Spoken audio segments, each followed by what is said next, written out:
Pemirsa, banyaknya kasus kekerasan seksual terhadap anak melatar belakangi pemerintah menerbitkan aturan hukum kebiri kimia terhadap predator anak. Di Bengkulu, seorang aparatur sipil negara memperkosa anak yang baru berusia 6 tahun. Sementara di Tanjung Balai, Sumatera Utara, seorang bapak melecehkan anak kandungnya secara seksual karena bercerai dengan istrinya. Selengkapnya dalam Realita bersama saya, Fazilah Khairunisa. Seorang oknum aparatur sipil negara di salah satu instansi pemerintah Provinsi Bengkulu diduga mencabuli bocah perempuan 6 tahun yang masih tetangganya sendiri. Modus tersangka mengiming-imingi korban dengan uang jajan. Oknum kepala desa yang diduga memperkosa anak dari tim suksesnya dijebloskan ke penjara. Polisi telah melimpahkan berkas penyidikan kasus tersebut ke Kejari Garut. Polres Kepahyang, Bengkulu membongkar praktek prostitusi anak di bawah umur. Ironisnya, predator anak tersebut seorang bapak dan juga anaknya. 3 pemuda lainnya bahkan ikut serta menyetubuhi korban yang baru berusia 14 tahun. Pelaku pencabulan anak di bawah umur di Percut Setuan, Sumatera Utara ditangkap polisi. Tersangka mencabuli 2 orang bocah, salah satunya ialah korban anak kandungnya sendiri. Polisi gerebek rumah predator anak di Desa Lerep, Kabupaten Semarang, Jawa Tengah. Pelaku 5 kali mencabuli korbannya yang masih duduk di sekolah dasar dengan iming-iming uang jajan Rp1.000. Seorang pemuda di Cianjur, Jawa Barat dimasa setelah tertangkap tangan mencabuli seorang anak laki-laki. Perbuatan bejatnya ini sudah dilakukannya hingga 3 kali. Sempat menuai kontroversi, Presiden Joko Widodo akhirnya menekan peraturan pemerintah tentang kebiri kimia bagi predator anak. PP tersebut mengatur pelaksanaan kebiri kimia hingga pemasangan alat pendeteksi elektronik kepada pelaku. Dan berikut ialah alurnya. Terkait kasus kekerasan seksual terhadap anak yang memprihatinkan di tanah air, kita terhubung dengan reporter Baby Kristami di Lembaga Perlindungan Anak di Jakarta Selatan. Kita akan lihat.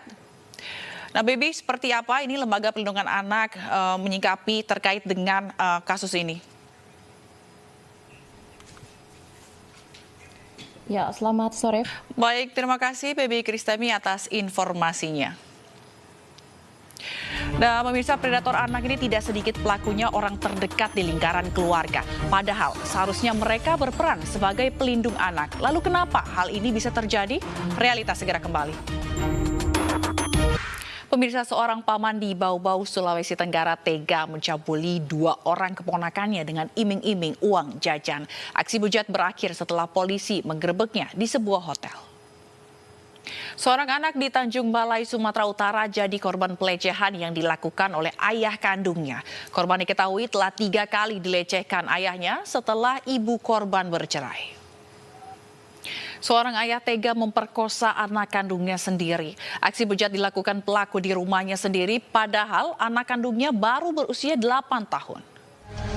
Seorang ayah di Deli Serdang, Sumatera Utara ditangkap polisi karena memperkosa anak kandungnya selama bertahun-tahun.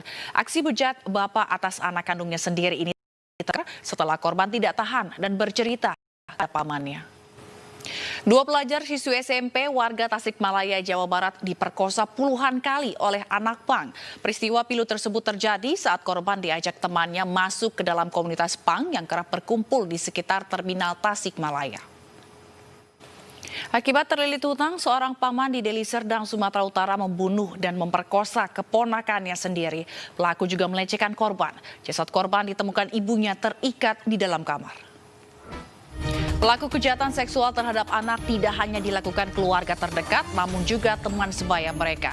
Realita kembali sesaat lagi. Pemirsa, 2 remaja putri di Bali diperkosa lebih dari 1 orang. Ironisnya, beberapa pelaku ini masih di bawah umur. Meski tidak ditahan, tersangka remaja tersebut tetap menjalani proses peradilan. Seorang pria di Kota Payakumbuh, Sumatera Barat diringkus polisi karena tega mencabuli seorang gadis penyandang disabilitas. Ironisnya, aksi ini dilakukan pria parubaya ini di sebuah toilet tempat ibadah. Nasib tragis dialami 3 pelajar setelah mendapat kekerasan seksual. Seorang korban diperkosa dan diancam pelaku yang merupakan tetangganya. Sementara 2 siswi lainnya diperkosa teman yang dikenalnya melalui media sosial. Peristiwa yang sudah sering terjadi karena mudahnya korban percaya kepada orang yang baru dikenal.